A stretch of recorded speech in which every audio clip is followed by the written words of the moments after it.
Hello all, welcome to my channel, and today in the series of CTET preparation we shall understand about learning and curve of learning।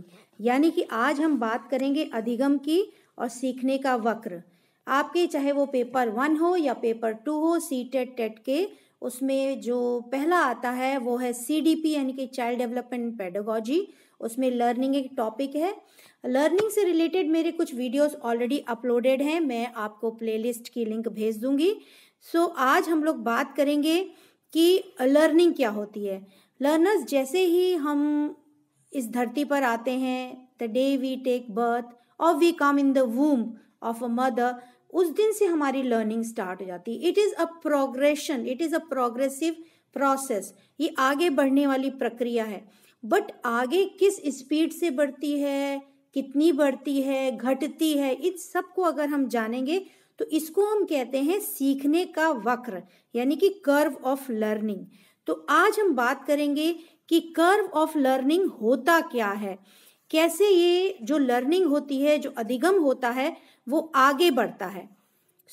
आज मैं इस channel में आपको इसके बारे में बताऊंगी, और अगर आप इसके बारे में जानना चाहते हैं और आगे और जानना चाहते हैं तो ज़रूर मेरे चैनल को लाइक और सब्सक्राइब करें और अपने फ्रेंड्स के साथ शेयर ज़रूर करें। तो आइए बात करते हैं कि कर्व ऑफ लर्निंग क्या होता है। जो कंटेंट आपके सामने रखा हुआ है ये मेरी ही लिखी हुई बुक है, उसी से कुछ कंटेंट मैंने आपके लिए रखा है। अगर स्किनर की बात करें, according to Skinner it is a graphical representation.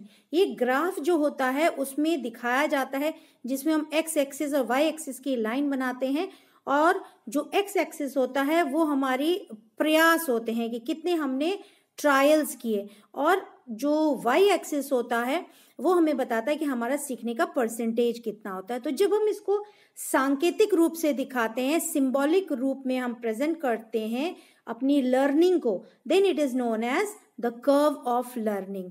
Exam में आता है लर्नर्स कि कर्व ऑफ लर्निंग क्या दर्शाता है, व्हाट डज इट रिप्रेजेंट। तो वो क्या रिप्रेजेंट करता है, वो एक व्यक्ति का जो इम्प्रूवमेंट होता है, पर्सन्स इम्प्रूवमेंट किसी भी एक्टिविटी में, वो उसको बताता है। तो ये है आपका कर्व ऑफ लर्निंग। फ्रेंड्स, आप ये भी जानना चाहेंगे कि कर्व ऑफ लर्निंग कैसा होता है, हमेशा सीधा चलता है या कर्व जैसे कि नाम से पता चल रहा है वक्र के शेप में होता है, या घटता बढ़ता रहता है। तो इसके बारे में हम बात करेंगे कि कर्व ऑफ लर्निंग क्या होता है। तो अगर हम सबसे पहले बात करें तो जो कर्व्स है लर्निंग के, जो हमको ग्राफिकल रिप्रेजेंटेशन है, वो इसके डिफरेंट टाइप्स हैं, और साइकोलॉजिस्ट ने हमारे सामने बहुत तरह के कर्व्स रखे हैं, जिनमें से मुख्यतः 4 हैं। These 4 types of curves we'll take one by one. The first one is curve of equal returns.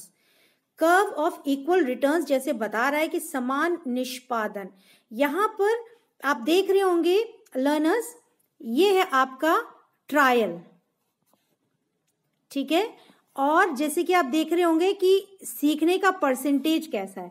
तो आप देख रहे हैं कि जैसे जैसे ट्रायल बढ़ता जा रहा है, सीखने का परसेंटेज बढ़ता जा रहा है। तो जो बार बार ये कहा जाता है कि सीखने की कोशिश करना, इस वक्र का आकार सीधी रेखा के समान होता है। As you can see it is a straight line and this can be represented by a graph. This is X and this is y. So as you can see the representation, you can easily follow that as the trials increase, the percentage of learning also increases. But इस तरह का जो curve होता है, इस तरह का वक्र जो होता है, वो बहुत कम पाया जाता है। So this is one type of curve. Now let us understand another type of curve, which is curve of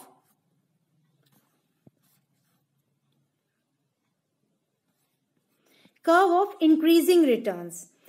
Varthaman निष्पादन वक्र, ये प्रयास की अवधि नीचे एक्स एक्सिस में दी गई है एंड लर्निंग परसेंटेज ऊपर वाई एक्सिस में दिया गया है, और ये तभी होता है जब शुरुआत में सीखने की गति कम होती है। सीखने की गति कैसे कम हो रही है, आप देखिए, अगर आप यहां पे देखें इसको इस तरह से, तो ये प्रयास बढ़ते जा रहे हैं। तो ये जो आपका ग्राफ है, ये इस तरह का जो ग्राफ है, ये ग्राफ कहीं ना कहीं आप देख रहे होंगे कि पहले धीमा है और फिर थोड़ा सा ये बढ़ा है, ये आप देख रहे हैं। तो इस तरह के जो पहला वाला आपने पढ़ा था वो सीधा था, और जो बहुत कम होता है यहाँ वाला आपको कर्व टाइप का दिख रहा है। देखिए इस तरह से पहले धीमे हैं, यानी कि प्रयास बढ़ते जा रहे हैं, लेकिन सीखने का परसेंटेज कम है, और फिर धीरे धीरे ये बढ़ने लगा है।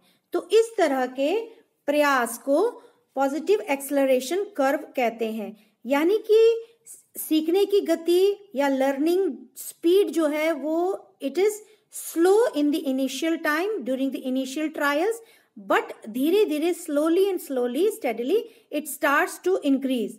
और जैसे जैसे चीजें समझ में आने लगती हैं ट्रायल से, तो आपका सीखना यानी कि लर्निंग बेटर हो जाती है। Now let us move on to the another one. Next one is curve of decreasing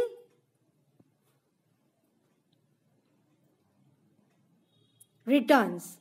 now this one is curve of decreasing returns. इसे हम लोग नेगेटिव एक्सेलरेशन कर्व भी कहते हैं। नेगेटिव जैसे कि पता चल रहा है बिल्कुल उल्टा हो गया है। आप देख रहे हैं ग्राफ आपको दिखाई दे रहा है।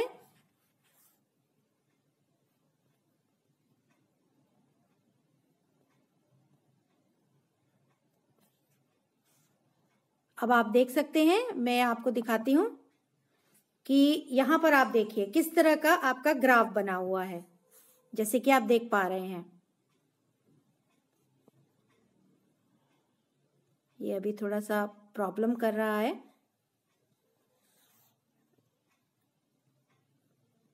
ये देखिए आप, ठीक है लर्नर्स, आप देख रहे होंगे यहाँ पे कर्व कैसा हो गया, वक्र की तरह है, पर पुराने वाले का बिल्कुल उल्टा है, इंक्रीजिंग वाले के बिल्कुल विपरीत है, just the opposite of the increasing one.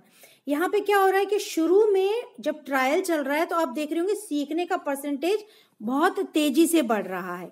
अब आप देखिए यहाँ पर, ये देखिए, ये यहाँ पर इतनी तेजी से बढ़ा, ट्रायल हो रहे थे, ट्रायल सिर्फ इतना ही हुआ और सीखने का परसेंटेज इतना बढ़ गया। फिर क्या हुआ, ट्रायल बढ़ते जा रहे हैं और सीखना कम होता जा रहा है। ठीक है, तो आप देख रहे हैं पहला वाला ये था और दूसरा वाला आपका बिल्कुल विपरीत हो गया, डिक्रीजिंग ट्रेंड आपको देखने को मिल रहा है। ये इसलिए होता है क्योंकि बच्चा जो होता है रुचि कम हो जाती है, अरुचि होती है, थकान, टायर्डनेस, फटीग, डिसइंटरेस्ट। तो इस तरह से जब बोर्डम होने लगता है तब इस तरह से आपको वक्र या कर्व दिखाई देता है। तो द थर्ड वन इज ह्रास निष्पादन वक्र यानी कि negative acceleration curve, and the last one is S shaped और कॉम्बिनेशन टाइप कर्व, एस आकारीय वक्र अथवा मिश्रित वक्र रेखा। तो आइए इसका चित्र देखते हैं। जैसे कि आप देख पा रहे हैं, it is a combination type. Combination मतलब दोनों का कॉम्बिनेशन है। पहले आप देख रहे होंगे कि सीखने का परसेंटेज कम है और फिर बाद में बढ़ा, किस तरह से, फिर स्टेबल हो गया। इस वक्र में पहले जो स्पीड होती है लर्निंग की, it is slow and then it starts increasing and then again it becomes almost stagnant, you can say, या इट बिकम्स स्लो। ये दोनों तरह का कर्व है। It is both positive and negative, और you can say it is both increasing and decreasing type. तो ये मिला जुला है, कंबाइंड है।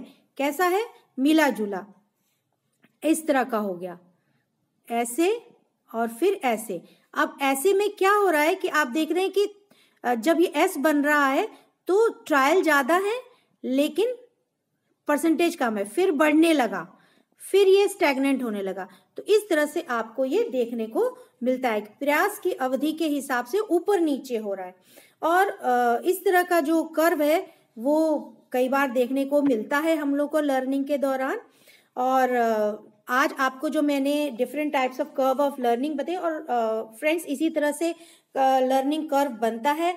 और जैसे कि ऊपर आपको दिखाई दे रहा है कि सबसे ऊपर आप देख रहे हैं कि प्रयास तो बढ़ रहे हैं लेकिन सीखने के परसेंटेज कम हो गई है, जो ये ऊपर आपका कम हो गया परसेंटेज, इसके बारे में मैं नेक्स्ट वीडियो में बात करूंगी कि ये क्या है, ऐसे क्यों हो जाता है, जिसको प्लेटो ऑफ लर्निंग कहते हैं, पठार, अधिगम का पठार। इसके बारे में भी क्वेश्चन, बहुत इंपॉर्टेंट पार्ट है ये, और क्वेश्चन आता ही आता है, तो इसके बारे में हम बात करेंगे अपने नेक्स्ट वीडियो पे। और अगर आपको मेरा वीडियो अच्छा लगा हो तो ज़रूर इसको लाइक और सब्सक्राइब करें और शेयर ज़रूर करें अपने फ्रेंड्स के साथ। Thank you for watching.